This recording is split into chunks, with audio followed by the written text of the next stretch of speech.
Berita pertama kali ini yakni lagi-lagi masih soal ormas yang hampir 1 bulan ini selalu menjadi perbincangan di publik dari berbagai ormas yang ada di Indonesia. Dan terbaru Tribuners ini datang dari Magelang, Jawa Tengah, di mana ada oknum anggota Ormas GPK yang menendang pintu mobil TNI. Bahkan ini para ormas juga sempat menggeber motor, kemudian ini juga sempat diabadikan oleh kamera warga. Dalam sebuah video yang memperlihatkan ketegangan antara anggota Ormas Gerakan Pemuda Ka'bah atau GPK dengan TNI di Magelang ini akhirnya menjadi viral di media sosial Tribuners. Insiden ini terjadi di pertigaan Salaman, Magelang, Jawa Tengah saat anggota GPK berpas-pasan dengan anggota TNI dari Yonif 403. Ketegangan meningkat ketika anggota GPK menggeber knalpot, memicu reaksi anggota TNI yang turun dari truk. Dan meski situasi sempat memanas, bentrokan fisik dapat dihindari dan TNI pun berusaha menertibkan anggota GPK yang berada di lokasi kejadian.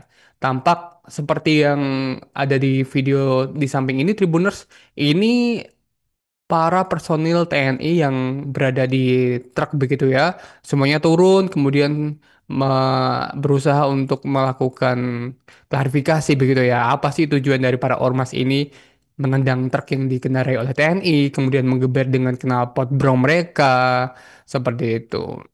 Melansir dari akun Instagram @infokomando official pada Minggu 1 Juni 2025, awalnya ketika berpapasan, anggota GPK ini menggeber knalpot yang memancing reaksi anggota TNI yang turun dari dalam truk begitu ya.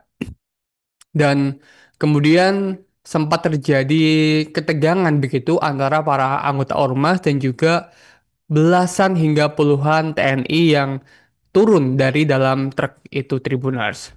Banyak masyarakat yang resah begitu ya, tapi tidak berani bersuara karena memang ormas ini sudah cukup menjamur di berbagai daerah, bahkan termasuk di Magelang juga. Sementara itu, Wakil Gubernur Jawa Tengah, Tas Yassin, ini atau Gus Yassin, mengonfirmasi kejadian tersebut dan menyatakan bahwa situasi di Magelang sudah kondusif. Gus Yassin juga menegaskan bahwa insiden itu telah diselesaikan dengan baik oleh pihak-pihak terkait. Gus Yassin juga menanggapi keterlibatan GPK yang merupakan organisasi sayap dari Partai Persatuan Pembangunan atau P3 dengan menyatakan bahwa urusan organisasi akan diserahkan kepada partai. Masyarakat setempat menunjukkan keprihatinan terhadap keberadaan ormas yang dinilai perlu ditertibkan, terutama terkait legalitasnya. Beberapa warga berharap agar Ormas GPK dapat lebih berkontribusi positif begitu ya bagi masyarakat, bukan sebaliknya. Karena tidak hanya di Magelang, tapi juga di beberapa daerah di Indonesia ini marak sekali ya ormas-ormas yang cenderung kriminal begitu ya, termasuk pungli, kemudian penguasaan lahan, lahan parkir, kemudian juga sejumlah ormas yang melakukan kekerasan begitu ya. Kita berharap Tribuners semoga langkah tegas dari pihak kepolisian dan juga aparat terkait pemberantasan ormas ini dapat segera terwujud hingga akhirnya bebas ormas nakal begitu ya di berbagai daerah di Indonesia. Download Tribun X sekarang. Menghadirkan lokal menjadi Indonesia.